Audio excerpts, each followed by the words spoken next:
Good morning everybody. So today I'll be starting endocrine physiology with you. The system would be covered under the different endocrine glands, but today to start with it's an introductory lecture and I'll be starting with the general principles of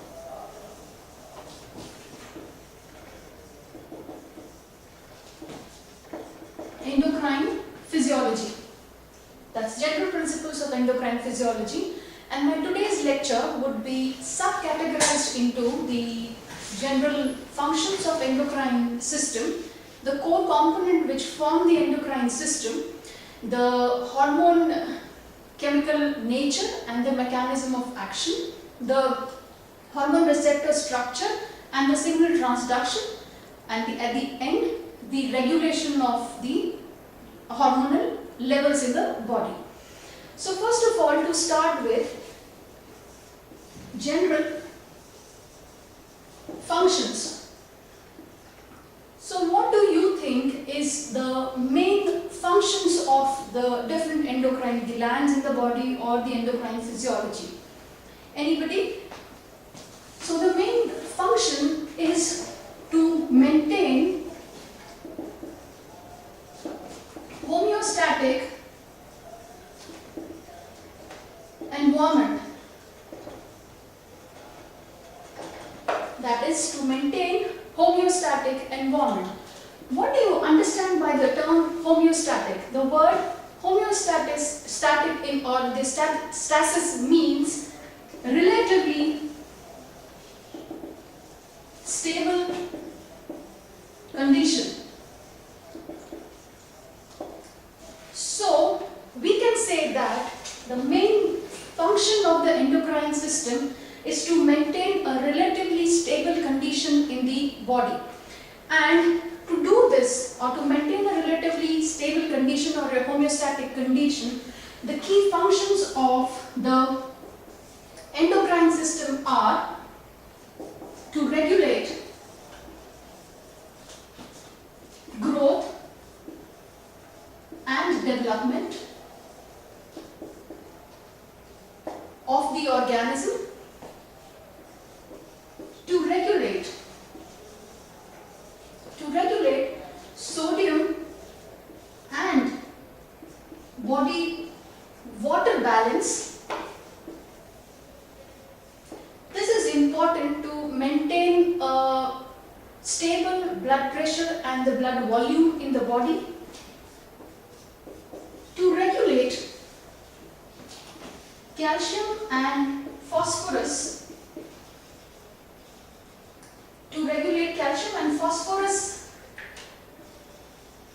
levels in the extracellular fluid so as to maintain the cell membrane integrity as well as the intracellular signaling, to regulate the development or to regulate the pituitary maturation or the puberty maturation in adolescence, and to regulate the functions of the reproductive system in adults. The another function is to regulate energy metabolism.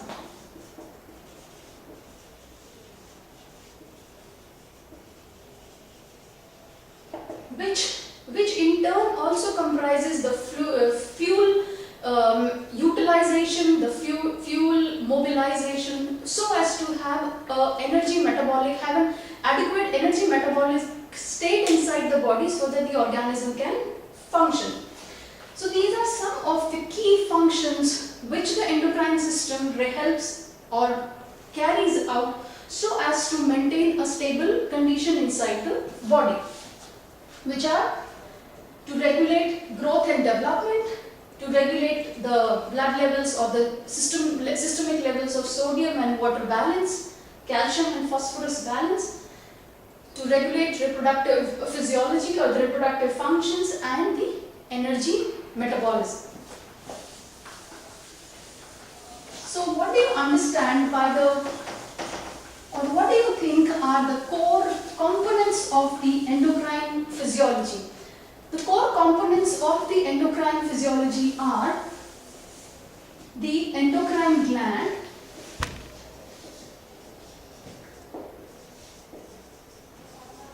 which releases hormones in the system. Then these hormones in turn act on the target organ.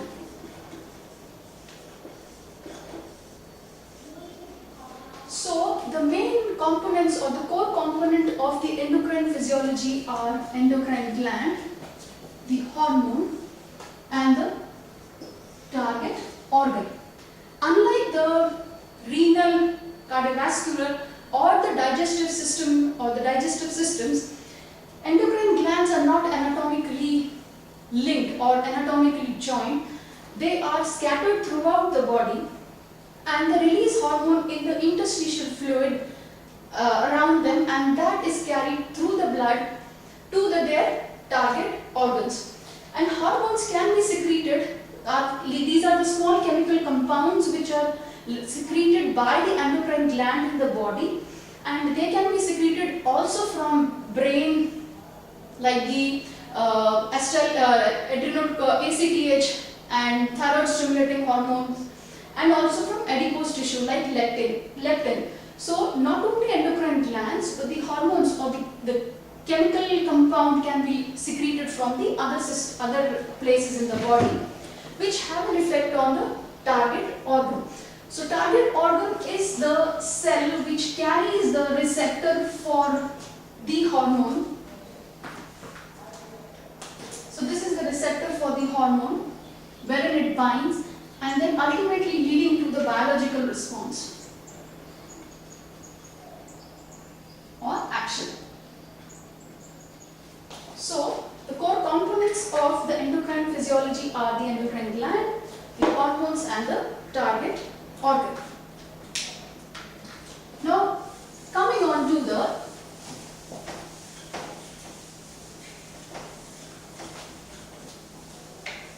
third subtopic of the lecture, which is the hormone chemistry and mechanism of action. So depending upon the chemical nature of the hormone,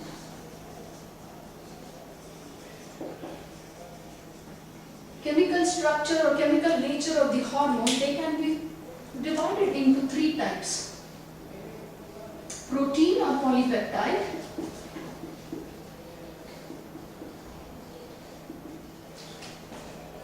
steroid, or amine. So these are, depending upon the chemical nature, the hormones can be subdivided into protein or polypeptide, the steroid hormones, and the amine. Not only that, depending upon the chemical nature of the hormones, it determines the mechanism of action of hormone, because the chemical nature of the hormone will determine where the receptors for the different hormones are located. Location. Like, just to give you an example, the protein and the polypeptide hormones, since they are not soluble in the lipid bilayer, they have the receptors on the cell membrane. And steroid, which are lipophilic and they can be transported through the lipid bilayer, they have the receptors inside the cell. Intracellular. So depending upon the chemical nature, it also determines the receptor location or the mechanism of action and the half-life of hormone. So the chemical nature of the hormone determines the receptor location and the half-life of hormones, with amines having the shortest half-life, and half-life is the amount of time taken for the concentration of the hormone to reduce to 50% of its initial concentration. Amines having a minimum or the lowest half-life of in 2 to 3 minutes. Polypeptides have a slightly longer with 4 to 10 minutes. Protein and steroids have a longer life, maybe 40 minutes to 170 minutes, and thyroid hormone has the longest half-life of somewhere around 7 days. Now, protein or polypeptide hormones are formed from the amino acids, and they have like maybe from 3 to 200 amino acids forms a protein hormones. And steroid hormone comes from cholesterol or is formed from cholesterol, and adrenal cortex, gonads or placenta. These are the sites of synthesis of the steroid hormones. Amine hormones are formed from the amino acid tyrosine, which are catecholamines, epinephrine, norepinephrine and thyroid. Steroid hormones are your glucocorticoids, your mineralocorticoids, estrogen, progesterone, and the other hormones which are coming like the testosterone. And proteins and polypeptides are like oxytocin.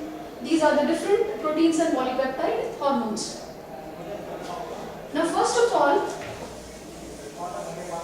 to talk about the protein hormones,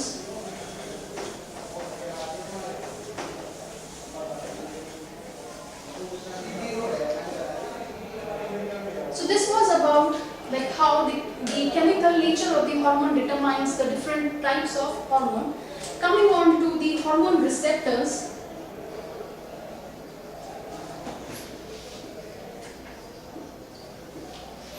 and the signal transduction process.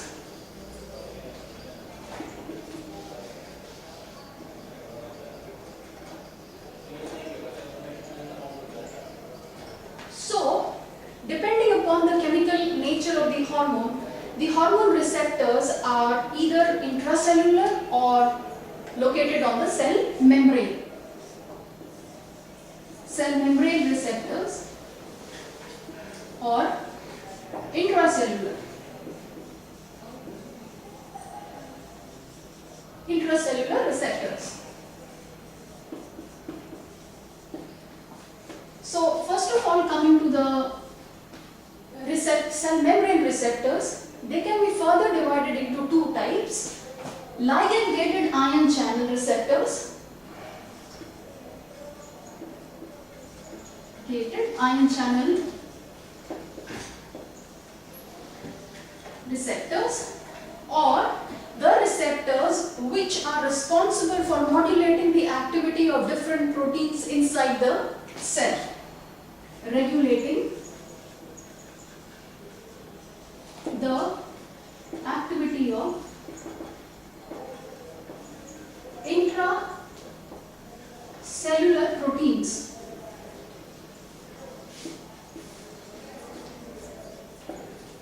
So first of all, I'll talk about ligand-gated ion channels. So as the name suggests, ligand-gated ion channels are the type of receptors or are the type of hormones which are binded to ion channel. So the moment the hormone interacts with the receptor, there is a conformational change in the structure of the receptor, leading to opening or closing of different ion channels. So these are ligand gated. Ligand means the hormone specific, and gated ion channels. So the hormone interacts with the receptor which are coupled with these ion channels, leading to a conformational change and opening or closing of the ion channels. And the second one are those responsible for regulating the activity of intracellular protein. So for that, there are two different types of the proteins coupled receptors. Number one is G protein coupled receptors.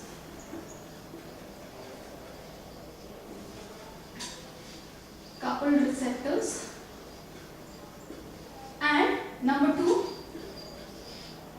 receptor coupled to tyrosine kinase.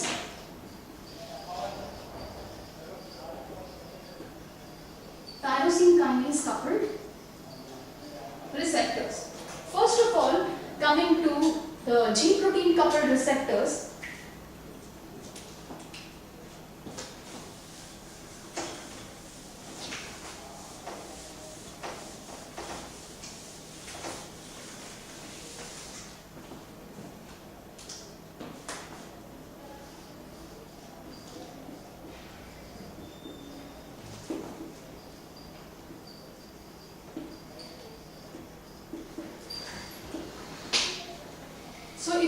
So summarize, there are two different types of receptors through which, or the signal transduction for the hormones happens. The receptors which are located on the cell membrane, and the others are intracellularly. So the cell membrane receptors are either ligand-gated ion channels or the one regulating the activity of intracellular protein. The ligand-gated are responsible for opening or closing of the different ion channels, and then the other one are either G protein coupled receptors or tyrosine kinase coupled receptors. So first of all, if we talk about the G protein coupled receptors, so these are within the lipophilic, or these are within the phospholipid bilayer of the cell membrane, which are single polypeptide chain,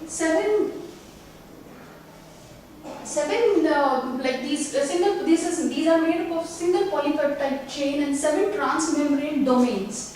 1, 2, 3, 4, 5, 6, 7. So these are then coupled with guanosine activated or guanosine protein, which is a subunit of 3 different types of protein: beta, alpha and gamma. So this is the complex G protein coupled receptors, wherein these receptors are coupled to the G protein. G protein is nothing but a guanosine protein which is formed by 3 subunits: alpha, beta and gamma. So the moment the receptor binds with the hormone or the ligand,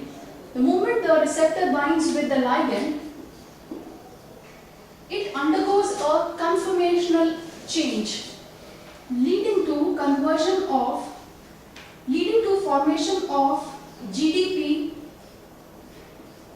So leading to formation of GTP from GDP. So this process, the moment the ligand binds to the G protein coupled receptor, the receptor itself undergoes a conformational change and it interacts with the G protein, leading to conversion of GDP to GTP. This formation of GTP leads to dissociation of the alpha subunit of the G protein, and this alpha subunit, when it dissociates, it activates the target protein, which could be either an ion channel or an enzyme.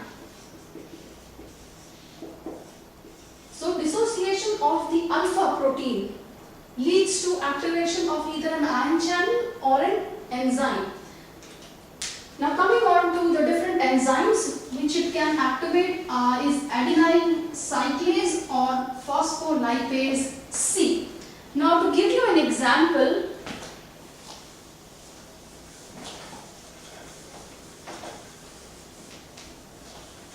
the hormone epinephrine,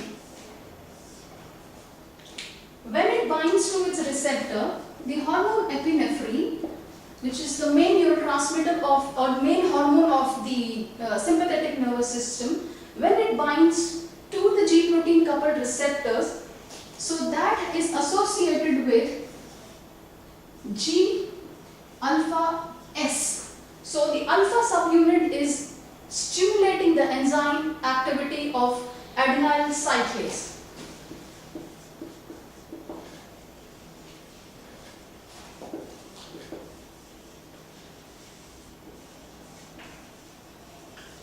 So this is associated, this epinephrine, when it binds, it leads to conformation conformational change in the G protein coupled receptor, leading to activation of or formation of GTP, leading to dissociation of the G alpha subunit, and that in turn activates the enzymatic activity of adenyl cyclase, and this adenyl cyclase leads to conversion of ADP to cyclic AMP. Now this cyclic AMP is responsible, or it acts as a second messenger which phosphorylates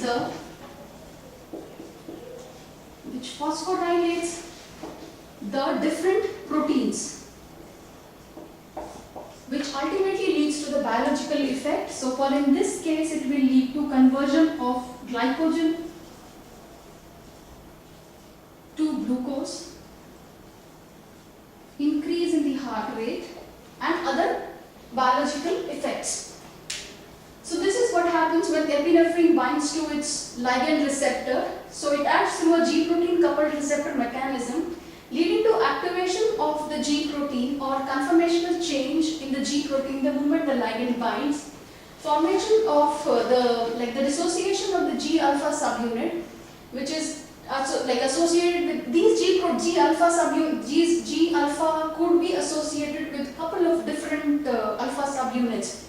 So its coupling with different types of alpha subunits determines its ultimate biological effects. So in the case of epinephrine, it is G alpha S which stimulates the activity of enzyme adenyl cyclase. This leads to formation of cyclic AMP. Cyclic AMP phosphorylates different proteins and it has its biological effects, which in this case would be conversion of glycogen to glucose, increase in the heart rate, and these receptors could be present in different muscles like smooth muscles or heart or liver or the muscle tissues also. Now looking at the effect of hormone oxytocin.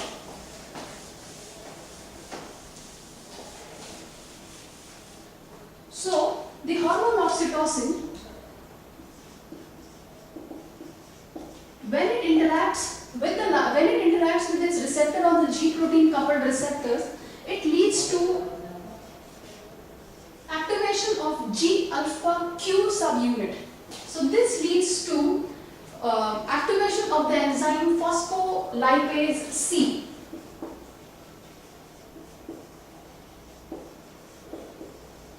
Phospholipase C, and this activity of this enzyme phospholipase C hydrolyzes inositol biphosphate to inositol triphosphate and diethyl glycerol, and inositol triphosphate interacts with calcium channel on the endoplasmic reticulum, leading to release of calcium inside the cell from the intracellular sources, and this calcium in turn activates or interacts with calmodulin,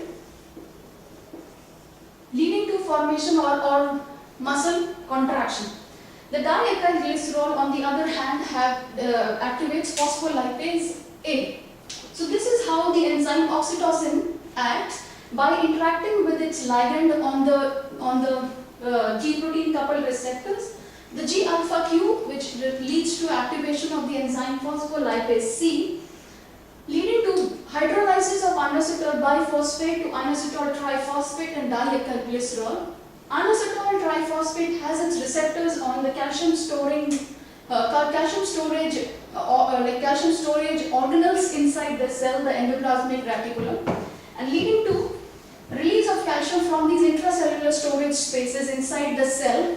Calcium interacts with calmodulin, leading to muscle contraction. Diethyl glycerol also has its activity on the enzyme phospholipase A.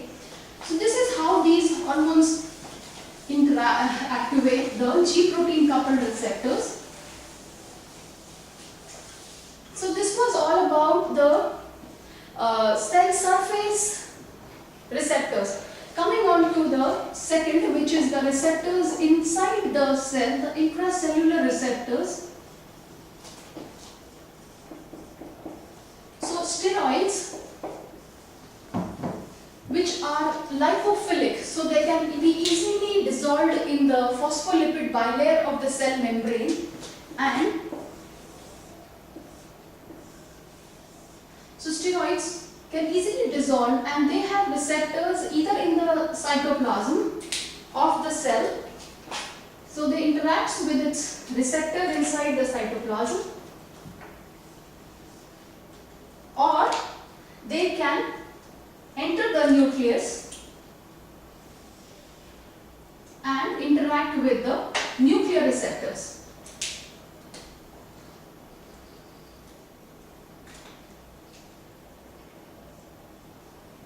So steroids which are lipophilic can cross the lipid bilayer, lipophilic lipoprotein bilayer of the cell membrane, and can either interact with the cytoplasmic receptors or the nuclear receptors, and then ultimately these receptor hormone complex or the unit interacts with the regulatory elements on the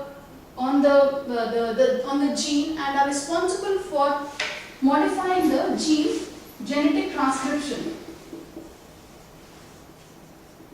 of different proteins or leading to formation of different proteins. So this is how the steroids and the exceptional case is the thyroid hormone acts, which have nuclear receptors, ultimately leading to genetic transcription or genetic translation of different proteins. So this was about the hormone receptor and signal transduction, wherein they either have receptors on the cell membrane or the intracellular levels. Coming on to the regulation of hormones secretion. The prime mechanism for the regulation of hormone secretion can be neural, hormonal, or iron or nutrients. So these are the three important mechanisms for the regulation of hormone secretion: neural, hormonal, or iron and nutrients. First of all, coming for the neural, which means that the neurotransmitters released from the different nerves are responsible for regulating the release of hormones. So for example, the sympathetic nervous system has an important role on the release of the hormone insulin from the pancreas. The hormonal regulation means that the hormones from a particular organ or hormones from some organ like maybe brain is regulating the release of hormone from the different endocrine gland. So for example, the hormones released from the hypothalamus regulate the levels of hormone released from the thyroid or from the pituitary gland itself. And ions or nutrients means that the level of certain ions or nutrients regulate the activity of different glands. Coming on first to the iron. So for example, the calcium and phosphorus can regulate the endocrine activity of the parathyroid gland. The glucose levels in the blood can regulate the activity of the pancreas as an endocrine gland. So these are the three regulators: neural, hormonal, iron and nutrients, the main mechanism for the regulation of the hormonal secretion. The neural could be as a feedback mechanism or a feed forward mechanism. Feedback mechanism means that the ultimate response is opposite to the initial response. Feed forward means that the ultimate response is positive for the initial response, which means that the hormone release, which will regulate the levels of the hormones. So say suppose the role of epinephrine or the role of different hormones will inhibit the release of further hormone, ultimately having a negative impact on the gland activity. Feed forward mechanism would be like a vicious cycle or like a positive cycle, wherein the ultimate level of the hormone will have a positive influence on the gland activity, so leading to further increase in the release of the hormone. So this is about the neuron, hormone and iron and nutrient regulation of the hormonal of the gland activity. And the levels of these hormones can be assessed in the body by radioimmunoassay and ELISA. Thank you.